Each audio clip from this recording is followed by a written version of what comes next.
The bell rang like a distant drum, echoing through the fading heat of the day. Dust floated lazily in shafts of golden light that pierced through the cracked windows of the classroom. Akinyi sat perfectly still, her small hands folded tightly on her lap, as the other students rushed past her with excited chatter and the scraping of chairs. It was the end of the school day at Nyangwiso Primary School, a modest school perched at the edge of a sleepy village near the shores of Lake Victoria. The scent of chalk and sweat mingled in the air. The single ceiling fan above turned in a lazy, tired circle, doing nothing to chase away the sticky heat. "Your mother's late again," whispered her desk mate, Omondi, before dashing off. Akinyi nodded but said nothing. She was used to waiting. Her mother, Mama Alero, often got caught up in the market, or helping a neighbor deliver firewood, or staying late at the health clinic. Sometimes, she sent Akinyi's older cousin, Jilo, to pick her up. But today, no one had come. One by one, the teachers left. Mr. Oching, the headmaster, gave her a strange look before stepping into his old motorbike and rumbling away. Only Madam Otieno, the newest teacher, seemed concerned enough to pause. "Do you want to wait with me a while?" she asked kindly. Akinyi shook her head. "Mama will come. She always does." The sun dipped lower. An hour passed. Then two. She walked out of the school compound and sat on the large stone near the gate, her school bag beside her. The red dirt road stretched far in both directions, empty and humming with the sound of cicadas. Villagers usually pass by on bicycles or with herds of goats. But today, the road was still. Even the wind had gone silent. She pulled out her half-eaten mandotsi and nibbled slowly, more out of habit than hunger. By the time the sun had touched the edge of the western hills, Akinyi's worry began to gnaw at her like a rat in the walls. She stood and looked around. The school compound was deserted. She considered walking home. It wasn't far, just 20 minutes if she cut through the maize fields. But something made her hesitate. The air had grown thick. Too quiet. She stepped back into the classroom to grab her sweater. As she reached for it, her fingers brushed against the paper tucked beneath it. Curious, she unfolded it. It was old. Yellowed at the edges. Written in neat, unfamiliar handwriting. Her name was on the top. Akinyi A. Alero. But that wasn't her handwriting. And it wasn't today's paper. There were dates. One read March 17, 2013. 12 years ago. Her heart thudded. How could this be here? She flipped it over. There was a short note scribbled hastily. If she waits alone, don't let her near the old gate. The charm must not be broken. What charm? What old gate? She stepped outside again, this time looking closely. The school had a newer metal gate, bright green, installed just last year. But near the bushes, behind the latrines, was a crumbling arch of stone and iron, rusted and overgrown. She'd always thought it was just an old garden gate. She felt pulled to it. As if something was calling her name, not aloud, but through the air itself. She moved toward it slowly. Each step echoed in her ears. At the foot of the gate, hidden behind a large rock, was a small cloth pouch tied with a leather string. It looked like a juju, a protective charm. Her grandmother used to make them. Curiosity fought with fear. She reached out. The sky darkened. Birds erupted from nearby trees. The wind howled once, sharp and cold. Her fingers brushed the pouch. And then the world shifted. The school vanished. Everything went silent. And Akinyi stood alone in a world she no longer recognized. The silence was like a weight pressing against her ears. Even her breath sounded too loud. The trees that had once lined the schoolyard were still there, but they looked twisted, gnarled, and ancient. The leaves hung like limp hands, unmoving despite the breeze that moments ago had howled like a warning. Akinyi turned in a slow circle. Where the classroom block had once stood, there were now the skeletal remains of a single building, roofless and wrapped in vines. She was still clutching her sweater, the piece of paper forgotten in her other hand. What had happened? She stepped cautiously across the school compound, now a strange patch of overgrown grass and crumbling brick. The metal water tank near the kitchen was rusted and bent as if struck by lightning. Even the air smelled different, older, heavier. "Hello." Her voice cracked in the emptiness. No answer. She decided to walk the road toward home. Perhaps this was a trick, some kind of illusion. Maybe she was dreaming. Maybe Mama would be waiting with a worried face, arms ready to pull her into a tight embrace. The road felt longer. Every step echoed like it was bouncing back from faraway hills. The maize fields were overgrown and wild, reaching high above her head. As she moved through them, the stalks rustled, not just from her movements, but from something else. She paused. A shadow darted between the rows. Her heart leapt into her throat. "Who's there?" Again, no answer. Suddenly, an old woman stepped out of the path ahead. She wore layers of tattered cloth, and around her neck hung a necklace of bones and carved beads. Her eyes were cloudy with age, but they locked onto Akinyi with chilling focus. "You touched it," the woman said, her voice brittle like dry leaves. "T touched what?" "The charm. The gate was sealed. Now it is open." Akinyi took a step back. "I don't understand. You are not supposed to be here." "Not yet." "Where is everyone?" "My school, it was just there." The old woman turned and began to walk into the forest path to the right. "Follow, if you want answers." Akinyi hesitated only a moment before her feet moved on their own. They walked in silence for a long time. Finally, they reached a clearing. In the middle stood a small shrine made of mud and stone, half buried under fallen leaves. The old woman knelt before it, brushing the dirt away to reveal a carved symbol. Akinyi gasped. It was the same symbol that had been on the note. "She waited here," the woman said, her voice softer now. "Just like you." "Who?" "Akinyi. Another Akinyi. Years ago. She never came home. Some say she ran away. Others say she was taken. That's my name." The woman nodded slowly. "It is not coincidence. You carry her shadow." Her fate was buried, but not broken. Akinyi's mind reeled. She couldn't believe what she was hearing. But a part of her, deep down, felt the truth in those words. "I want to go home," she said quietly. "You must first find the truth," the woman said. "Or the path will always bring you back here." Behind the shrine, Akinyi spotted something, a bundle wrapped in kitenge cloth, tucked beneath the roots of a large tree. She pulled it free and opened it carefully. Inside was a torn school uniform. And a photograph. A girl with her face. Her eyes. Her name. But the photo was dated March 2013. Her knees gave out and she sat in the dirt, clutching the photo. "Who am I?" she whispered. The wind rustled through the trees again, carrying voices, laughter, whispers, echoes of the past. And for the first time, Akinyi realized. She might not be the first. She might not even be the original. Night fell over the strange version of Nyengwiso village, cloaking the forest in blue-black shadows. Akinyi sat alone beside the shrine, the photograph gripped tightly in her hand. The girl in the image wore her face, same smile, same dimples, same school uniform. But she was no twin. The date proved it. 12 years ago.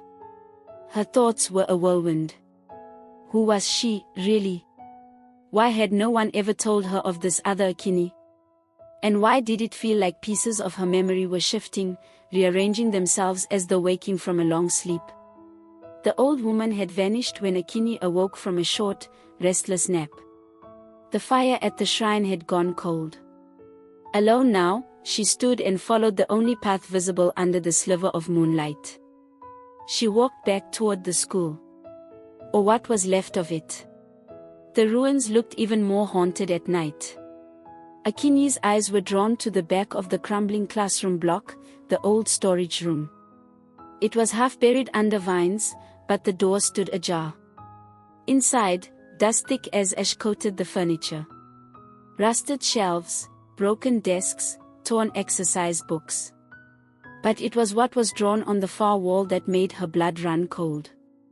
A child's drawing. Many of them, etched into the peeling plaster. Stick figures of a girl. Always alone. One showed the girl standing near a large gate. Another had her crying in front of a group of adults. One was just a black circle where the girl's face should be. Beside the drawings, scratched with what looked like charcoal, were the words, "I am still here." Akinyi stepped closer. Her fingers brushed the wall, and the air around her shimmered. Suddenly, she wasn't alone. The room darkened. The drawings began to move. They pulsed, then shifted. Akinyi stepped back, eyes wide as a shape emerged from the corner, a figure of a girl, translucent, like mist. The girl was crying. "Why did they forget me?" she whispered. Akinyi's voice trembled. "Who are you?" The figure turned slowly. The face was hers. But not quite. Paler. Sadder. Hollow. I waited.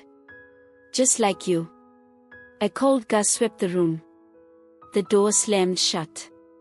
Akinyi turned to run but found herself back in the same room again, as if the walls folded around her. "Yo. Akinyi." The spirit nodded slowly. "They sealed the truth. Buried me.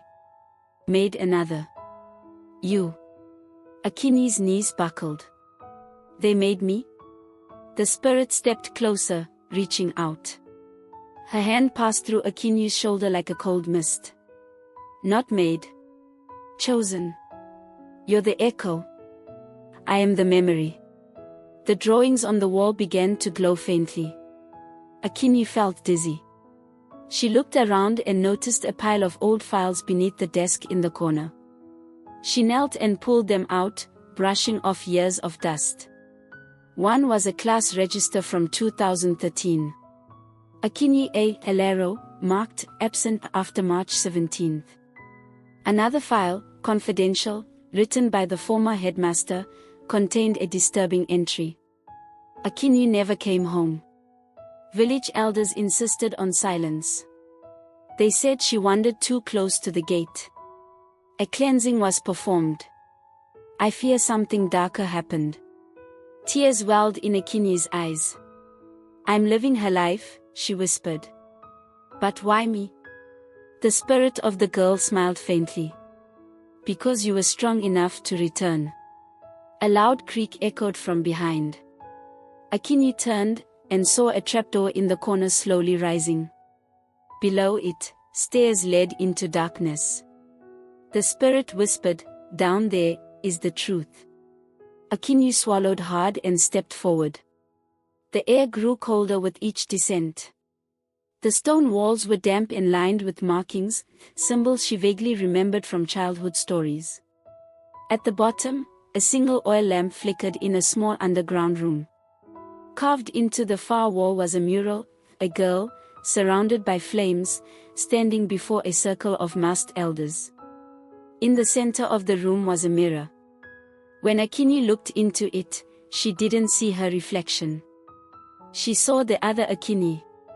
The girl in the wall. The girl reached out. Their hands touched through the glass. And then the mirror cracked. The mirror cracked with a sound like thunder, and Akinyi stumbled back, shielding her eyes. Fragments didn't fall, they dissolved into dust. The image of the ghostly girl faded, but the chill in the underground room lingered. On the wall behind where the mirror stood, something was etched in stone. Only the forgotten can open the gate. Only the truth can close it. Akinyi whispered the words, her breath fogging in the cold air. The oil lamp flickered violently, then went out. She was plunged into pitch black. And then, the chanting began. Low, rhythmic, echoing from above. Voices. Many of them. In a language old and trembling with power. She scrambled up the stairs. As she reached the top, the trapdoor slammed shut behind her. The classroom had changed again. It was whole, but not as she remembered. The walls were polished, the desks new. Candles lined the walls. In the center of the room stood a circle of masked figures, clad in ceremonial robes, each holding a staff carved with symbols. In the middle of the circle stood a girl. Akinyi. But not her. The other Akinyi. Alive. Breathing. Her eyes wide and scared. Akinyi stayed hidden behind the door. The ritual continued, the words forming patterns in the air. Then one of the elders stepped forward and drove the staff into the floor. A flash of light burst from the center, and the girl collapsed. The vision vanished. She was back in the ruined classroom. The meaning hit her like a tidal wave. They had sacrificed the first Akinyi. To protect the village. To seal away something they were too afraid to face. And now, it was open again. She ran. Through the broken school gates. Through the twisted maize fields. Toward the village. Lights flickered in the windows. Whispers danced through the alleyways. She stopped at the market square. The village elders were there. Alive. Unmasked. And waiting. One of them stepped forward. It was Mzi Obuya, the oldest man in the village, and a family friend. His face was solemn. You went to the gate. I saw her, Akinyi said. She's still there. The elder sighed. We thought the binding would hold longer. You killed her. We saved the village. A silence. She was me. No, Mzi Obuya said. You were born to carry her memory. To finish what she began. You must close the gate again. How? The elder pointed behind her. The sky above the school was cracking, like glass. Through the fracture, a second world shimmered. Shadows swirled. Whispers rose like smoke. The gate opens wider each hour, he said. Only her blood can seal it. Only the truth can satisfy it. Akinyi turned, heart racing. What truth? That the village lied. That fear birthed cruelty. That she deserves to live. She knew what she had to do. Return. And speak the truth. To her. To the echo of herself. Akinyi stood before the ancient gate as dawn broke over the hills. The sun lit the broken arch with gold and crimson, but the world behind it was still wrong, twisted trees, a red sky, voices in reverse. She stepped through. The world inside was neither night nor day. A dull hum filled the air. The earth felt hollow beneath her feet. In the center of this other world stood the girl. The original Akinyi. She turned as Akinyi approached. Her eyes were endless wells of sadness. They lied to me, Akinyi said. They buried you to protect themselves. The girl did not speak. Her face cracked, like a mask, revealing light beneath. You deserved to live. To grow. To be more than a sacrifice. The world around them shook. Trees bent. The sky tore open. But the girl stepped forward, tears falling down glowing cheeks. You are me, she whispered. Akinyi nodded. And you are me. She took the girl's hands. A wind roared around them, pulling at their clothes, their hair, their very souls. The gate began to close. "I will remember you," Akinyi said. "Not as a ghost, but as a girl who waited, who loved, who lived." With a final breath, the girl smiled. And then she was gone. The world around Akinyi dissolved. She woke in the real schoolyard. The sun was just setting, as if no time had passed. Children were laughing. The buildings stood whole. And Mama was there, running toward her. "My baby. I've been looking everywhere." Akinyi held on tight. In her pocket, a photograph remained. Faded. Worn. A girl with her face. Smiling. Alive. She turned to the old gate. It was no longer there. But deep in her heart, the echo would remain. Forever.